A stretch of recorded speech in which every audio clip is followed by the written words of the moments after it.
Have you ever wondered what life was really like a century ago? Not the black and white photos or silent films, but the actual day-to-day reality. Today, we're stepping into a time machine and heading back to the 1920s in America. An era of incredible change, dazzling highs, and sobering lows. So buckle up, because we're about to explore a world that's both strangely familiar and unbelievably different from our own. The 1920s kicked off with a bang, earning the nickname the Roaring Twenties.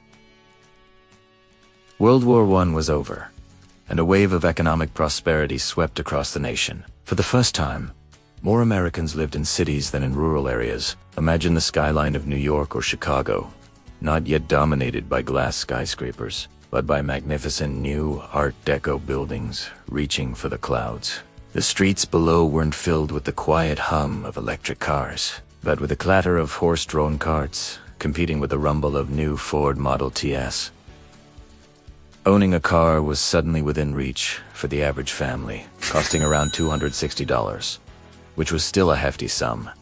But it symbolized a new kind of freedom, the freedom of the open road. This newfound mobility changed everything. It meant people could live further from their jobs, leading to the growth of suburbs. It meant families could take road trips, exploring the country in a way that was previously unimaginable. But driving wasn't the smooth experience we know today. Roads were often unpaved, gas stations were few and far between, and a flat tire was a common, frustrating event that you had to fix yourself on the side of the road. Inside the home, a technological revolution was quietly unfolding. While today, we can't imagine life without our gadgets.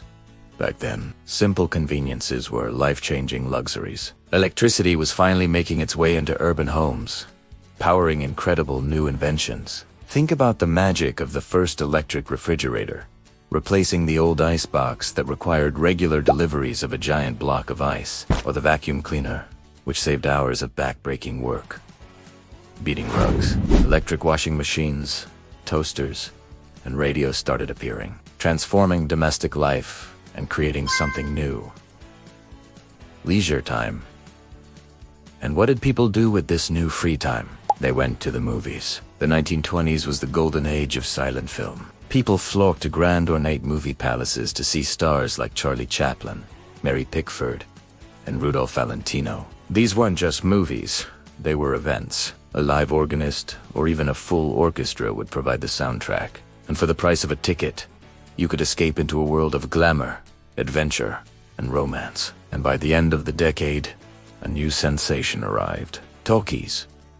The arrival of sound in movies, with the jazz singer in 1927, was a mind-blowing innovation, forever changing the cinematic experience. The soundtrack of the decade was, without a doubt, jazz. Born in New Orleans, this vibrant, improvisational music spread like wildfire across the country. The jazz age was a time of cultural rebellion. Young people, known as flappers for women and sheiks for men, challenged the old Victorian norms. Women bobbed their hair, wore shorter skirts, and embraced a new sense of independence. They went to jazz clubs and speakeasy CCS grid bars that popped up due to Prohibition.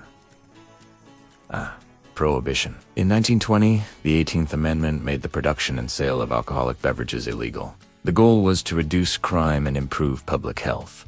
But the result was the exact opposite. It fueled the rise of organized crime, as notorious gangsters like Al Capone built vast empires on bootlegging illegal liquor. Speakeasies became glamorous, secret hotspots where people from all walks of life could mingle, drink, and dance. The Charleston, defying the law and style. It was an era of stark contradictions, a society that was officially dry but was soaked in illegal alcohol. But life in the 1920s wasn't a party for everyone. The glittering prosperity of the cities often didn't reach rural America. Many farmers struggled with debt and falling crop prices after the wartime boom ended. For them, the decade didn't roar. It whimpered, and the deep-seated social inequalities of the time were impossible to ignore. Racial segregation was brutally enforced, particularly in the South. Under Jim Crow laws, African Americans faced widespread discrimination and violence.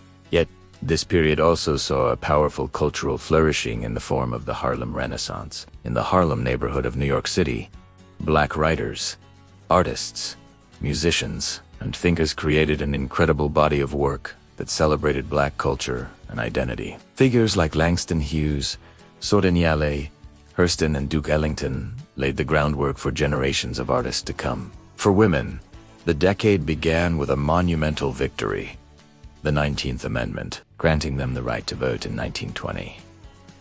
This was a huge step forward.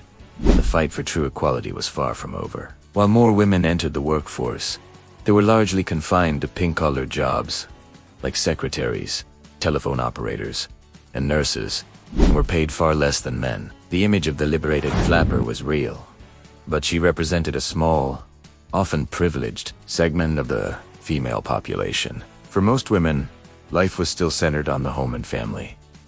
And what about health and medicine? A century ago, life was much more fragile. The average life expectancy was around 54 years old. Common infections that were now cured with a simple antibiotic could be a death sentence. There were no vaccines for polio or measles. A visit to the doctor or dentist was often a dreaded, painful experience without the advanced anesthetics we have today. The Spanish flu pandemic of 1918 was still a recent, traumatic memory, having claimed more lives than the Great War itself. So while the 20s were a time of progress, the constant threat of illness and injury was a grim part of everyday reality. But all parties must come to an end. The soaring economic boom of the Roaring Twenties was built on a shaky foundation of speculation and credit. People were buying stocks on margin, essentially borrowing money to gamble on the stock market. In October 1929, the bubble burst. The stock market crashed spectacularly, wiping out fortunes overnight. The Great Crash plunged the United States and the world into the Great Depression, a decade of profound economic hardship that stood in stark contrast to the opulence and optimism of the 1920s. The roar of the 20s faded into a long, difficult silence. So, when we look back 100 years, we see a decade of incredible energy and paradox. It was an age of invention and tradition, of liberation and restriction, of dazzling wealth and deep-seated poverty. It gave us Jazz Art Deco and the silver screen, but also organized crime and the seeds of a devastating economic collapse. It was the first truly modern decade, a 10-year sprint that shaped the world we live in today in countless ways. It reminds us that history is never just one thing, it's a complex, fascinating, and deeply human story. Thanks so much for traveling back in time with me today. If you found this glimpse into the past as fascinating as I do, make sure to hit that like button and subscribe for more journeys through history. Let me know in the comments what era you'd like to explore next. See you in the next video.